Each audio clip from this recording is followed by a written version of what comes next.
우선 지난주 위험도 평가 결과 말씀드리겠습니다.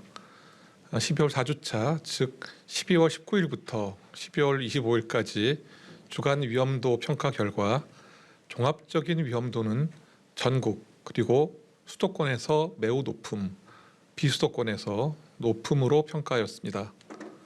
비수도권의 위험도가 이전에 매우 높음에서 한 단계 하향된 것입니다. 전국 중환자실 병상 가동률은 7주간 증가한 이후에 처음으로 소폭 감소하였습니다. 확진자 수 감소와 병상 확충에 힘입어서 수도권 그리고 비수도권 모두 소폭 감소된 그런 양상입니다. 이에 따라서 의료 역량 대비 발생 비율도 감소하였습니다. 특히 위중증 환자 발생에 많은 영향을 주는 60세 이상 확진자가 3차 접종에 힘입어서 감소하는 양상을 보였습니다. 검사 양성률도 감소하였으며 60세 이상 3차 접종률은 69.7%로 지난주 대비 크게 증가하였습니다. 다만 주간 일평균 확진자 역시 8주 연속 증가 이후 소폭 감소하였지만 아직 위중증 및 사망자 수 감소에는 이르지 못하였습니다. 이런 일부 긍정적인 지표에도 불구하고 지금 방역당국은 이를 안정적인 환자 감소세로 판단하고 있지 않습니다. 여전히 재증가의 가능성이 남아있고 특히 오미크론 변이에 의한 영향은 아직은 예단하기가 어렵습니다. 이상의 상황을 검토해서 12월 19일 일상회복지원위원회 방역의료분과에서는 다음과 같은 의견이 제시되어 이를 말씀드리겠습니다. 지금 발생이 감소되는 그런 상황이지만 위중증 환자 그리고 치명률 감소로 이어지기까지는 아직 1, 2주 정도의 시간이 필요할 것으로 예상하고 있습니다. 그리고 오미크론 변이 감염자의 증상이 약한 경우라도 확진자 증가에 따라 입원자와 위중증 환자 수가 증가하여 의료체계에 부담이 가중될 수 있으므로 점진적인 그런 일상 회복의 단계가 필요합니다. 다음은 코로나19 주간 발생 동향을 좀 세부적으로 말씀드리도록 하겠습니다. 12월 19일부터 25일까지 일평균 재원 중인 위중증 환자와 사망자 수는 아직 증가 양상입니다. 12월 네 번째 주 재원 중인 위중증 환자 수는 60대 이상이 890명, 84.4%로서 대부분을 차지하고 있는 가운데서 40에서 50대가 128명, 30대 이하가 36명입니다. 12월 4주의 사망자 수는 60대 이상이 503명, 94.5%로 가장 많았고 40에서 50대가 28명, 30대가 1명이었습니다. 최근 5주간 사망자 1932명 중 절반 이상인 53.3%에 해당됩니다. 이런 분들이 백신 미접종 또는 1차 접종자셨고 2차 접종자는 43.7%, 3차 접종자는 3%였습니다. 최근 1주간 코로나19 국내 신규 환자는 일평균 6,101명이며 전년주 대비해서는 11.1% 감소한 것입니다.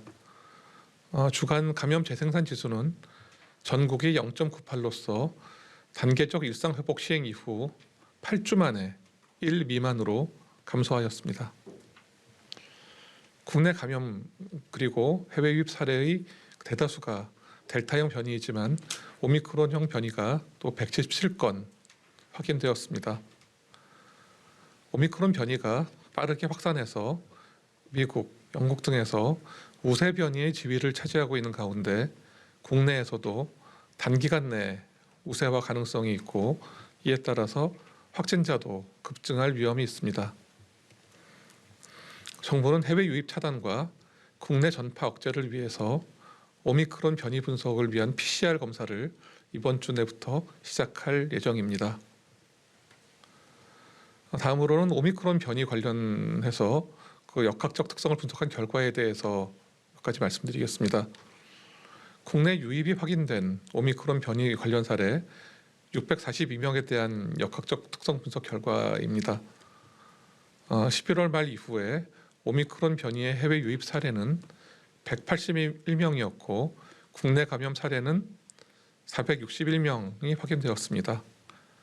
60대 미만이 87.4%였고 예방접종 미접종자가 40.4%, 3차 접종 완료자가 3.9%였으며 현재까지 위중증 사례는 없습니다. 또한 호남과 강원도에서 유행한 집단 사례의 전파 특성을 세부 분석한 결과 한 달 동안 한 달 미만의 기간 동안 10차례 정도의 전파 사례가 발생하였고 추정 감염 장소가 음식점인 비율이 33.3%로 가장 높았습니다. 최종 노출일부터 진단까지 평균 3.7일이 소요되었고 9일차에 99.1%를 발견할 수 있었습니다. 다음은 오미크론 변이 바이러스 특성 분석 결과를 말씀드리겠습니다. 방역당국은 그간 오미크론 변이의 실험실 분석을 통해서 몇 가지 새로운 사실을 확인하게 되었습니다. 질병청 신종병원체 분석팀의 초기 분석 결과를 말씀드리면 다른 사람을 감염시킬 수 있는 정도의 바이러스 배출 기간은 델타와 오미크론 변이가 큰 차이가 없습니다.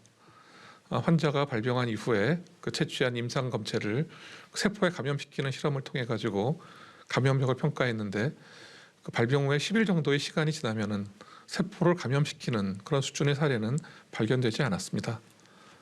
여기는 총 72명, 171명 1건의 검체를 대상으로 시험한 것으로서 배양 가능한 기간은 증상 발생 후 10일 이내로 그간 확인된 비변이 바이러스 그리고 알파, 델타 그런 변이 바이러스와 배양할 수 있는 기간에는 차이가 없음을 확인한 것입니다. 하지만 다른 점도 있습니다.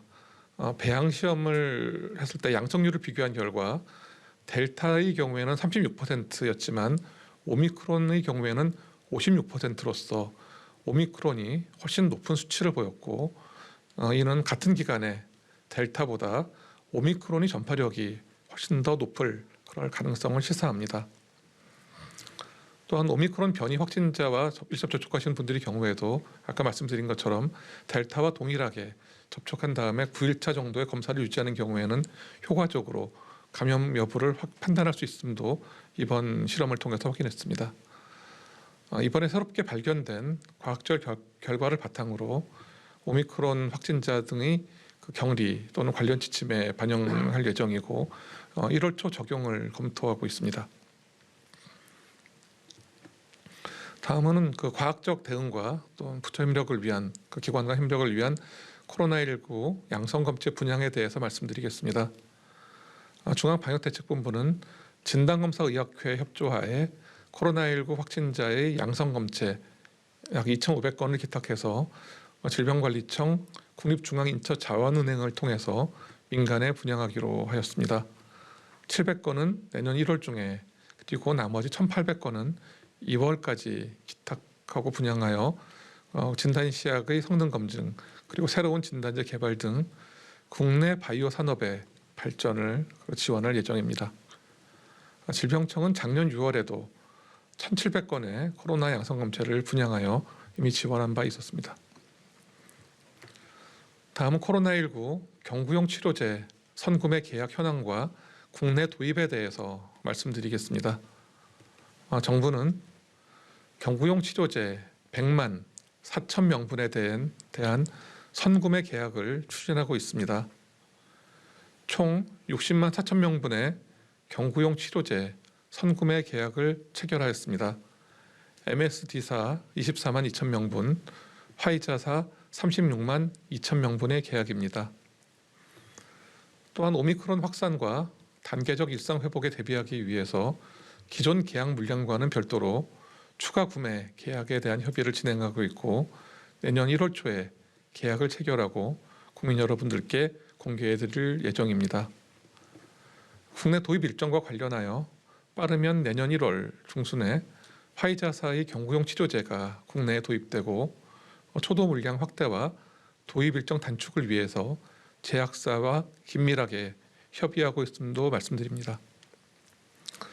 지금 국내에 도입되는 화이자 치료제는 식약처의 적응증 승인 사항과 의사 처방에 따라 투여되는 것이 원칙이고, 중증으로 진행될 위험이 높은 경증 및 중등도의 성인 및 12세 이상 체중 40kg 이상인 소아 환자를 대상으로 사용되게 됩니다.